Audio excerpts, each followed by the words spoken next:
शिवाय ओम नमः शिवाय ओम नमः शिवाय ओम नमः शिवाय ओम नमः शिवाय ओम नमः शिवाय ओम नमः शिवाय ओम नमः शिवाय ओम नमः शिवाय ओम नमः शिवाय ओम नमः शिवाय ओम नमः शिवाय ओम नमः शिवाय ओम नमः शिवाय ओम नमः शिवाय ओम नमः शिवाय ओम नमः शिवाय ओम राजनी लक्ष्मी नमः स्वाहा ओम राजनी लक्ष्मी नमः स्वाहा ओम राजनी लक्ष्मी नमः स्वाहा ओम राजनी लक्ष्मी नमः स्वाहा ओम राजनी लक्ष्मी नमः स्वाहा ओम राजनी दिग्गज खंडम सौभाग्यवती भव ईश्वान धनवान लक्ष्मीवान સહપરિવાર સુખી રહે, ખૂબ આગળ આવે, ખૂબ પ્રગતિ કરે એ મારો બ્રાહ્મણનો આત્મિક આશીર્વાદ છે. ખૂબ સુખી થાઓ, ખૂબ આગળ આવો, ખૂબ પ્રગતિ કરો.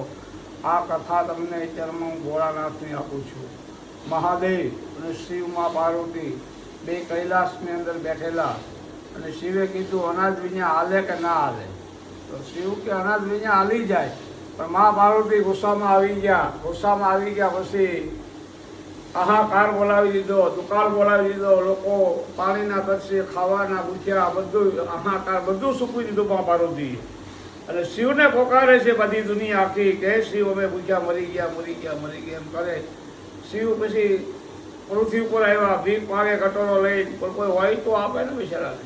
એમ કરી અને ભગવાનને શિવને ખબર પડી કે મારી પત્ની અન્નપૂર્ણા બની છે, કાશીની અંદર બધાને ખવડાવે છે એક લાઈનની અંદર.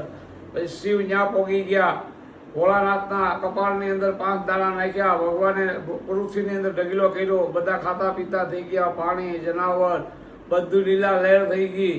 અને મા પાર્વતીની આગળ માફી માગી કે હે દેવી, આજ પછી હું કોઈથી આવું નહીં બોલું, ભજન ને ભોજન એક જ સાચું છે, બાકી બધું ખોટું છે.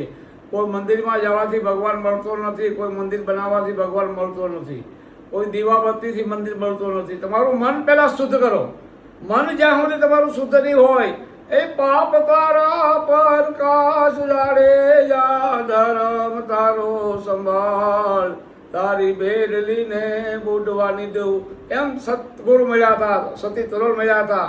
ત્રણને ધાર્યા, સાસઠિયાના પતિને, સધીને, જેસર જાડેજાને, ત્રણને ધાર્યા. જેસર જાડેજાએ એટલા બધા પાપ કર્યા હતા, બહેનું મારી, કુટુંબ માર્યું, ભાઈઓ માર્યા, કાંઈ બાકી નાતું રહી ગયું. તો એ સતગુરુ મળ્યા તો સુધરી ગયા. તો આપણે તમે શું પાપ કર્યા? કાંઈ નથી કર્યા. એટલે સત્કર્મ કરો, સારા કાર્ય કરો. હજી તોફાન બહુ થશે, મારામારી, સરકાર જેવું કોઈ નામ રહેશે નહીં. અંદરો અંદર બાંધીને કૂટી જવાના અને મરી જવાના છે. આ ખાસ મારો બ્રાહ્મણનો આશીર્વાદ છે. એક ઋષિ તપ કરતા હતા અંદર જંગલની અંદર, બહુ તપ કર્યો. એને તપ કર્યા પછી ભોળાનાથ પ્રસન્ન થયા. પછી માગ્યું કે માગો ભૂદેવ. માગવાનું કાંઈ નથી. ઓમ નમો શિવાયનો અર્થ શું થાય મને સમજાવો. શિવ કે ઘણી શાંતિ રાખો, તમને હું સમજાવું. પણ પેલા સિટી છે એમાં ઓમ નમો શિવાય બોલો. સિટીની અંદર ઓમ નમો શિવાય બોલે એટલે સિટી મરી ગઈ. સિટીમાંથી હરણ છું એને કે હવે ત્યાં જાઓ, ઓમ નમો શિવાય બોલે એટલે હરણે મરી ગયું. તો બ્રાહ્મણ જરૂરી ગયા કે ભોલાનાથ તમે મને આવું કામ કેમ કરાવો છો પાપનું, પણ હું કહો એમ કરો. પછી આમાંથી બાળક બન્યું 3 વાહાનું થયું. આ બાળક છે ત્યાં જાઓ, ત્યાં બોલ્યા ઓમ નમઃ શિવાય. ત્યારે 3 વાહાનું બાળક એમ બોલ્યું હતું કે ભૂદેવ તમે ઓમ નમઃ શિવાય બોલ્યા પહેલાં મારા કાનમાં ત્યારે હું સિટી હતી, એમાંથી હિરણ બની ગઈ, એમાંથી હું માણસમાં આવી ગઈ. આ ઓમ નમઃ શિવાય મંત્રમાં આ તાકાત છે. આ તમારા આશીર્વાદથી હું માણસની અંદર આવી ગઈ. એમ કરી અને ભોળાનાથના પગમાં પડી ગયા શિવના પગમાં પડી ગયા ભોળાનાથના. બ્રાહ્મણ ખૂબ રોયા. બ્રાહ્મણ મારી ભૂલ થઈ ગઈ.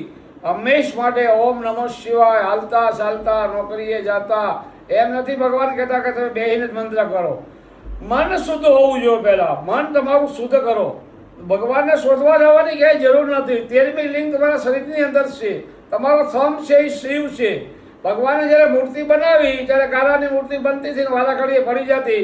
લક્ષ્મીએ પૂછ્યું કે કેમ પડી જાય છે, કે આની અંદર જ બધા ભગવાનનો વાસ બાકી છે. એમ ભગવાનનો પહેલાં શિવનો વાસ આવ્યો, કોટી દેવો આવ્યો, પછી આપણી માણસની મૂર્તિ બની. એટલે ભગવાન તમારા શરીરમાં જ છે. જ્યાં સુધી ભગવાન છે ત્યાં સુધી તમારું શરીર હાલશે. ભગવાન જતા રહ્યા પછી તમારું શરીર ખોડિયું પડ્યું રહેશે. આત્મો અમર છે. મારા જેલમાં પછી જન્મે ત્યારે 2.5 કિલોનો હોય ને મર્યા પછી 2.5 કિલોની જ રાખ થાય છે. એમાં કાંઈ ફરક પડતું નથી. એટલે અનભક્તો અભિમાન છોડી દેજો. ભગવાને પૈસો આપ્યો હોય, જ્ઞાન આપ્યું હોય, એ તારા આંગણિયા હે કોઈ પૂછી આવે રે, એને આવકારો મીઠો આપજે રે. ભગવાને આપ્યું હોય તો આપજે, નકર હાથ જોડજે. કોઈને છેતરવાના ધંધા નહીં કરતા. સંકલ્પો કર્યા પછી કોઈ બી જગ્યાએ કાર્ય કોઈ બી તમારા ઘરે આવે, સંકલ્પો કરો, જોઈ વિચારીને કરજો, નકર ભોગવવું પડશે. ઓમ નમો નારાયણ. જય સિયારામ.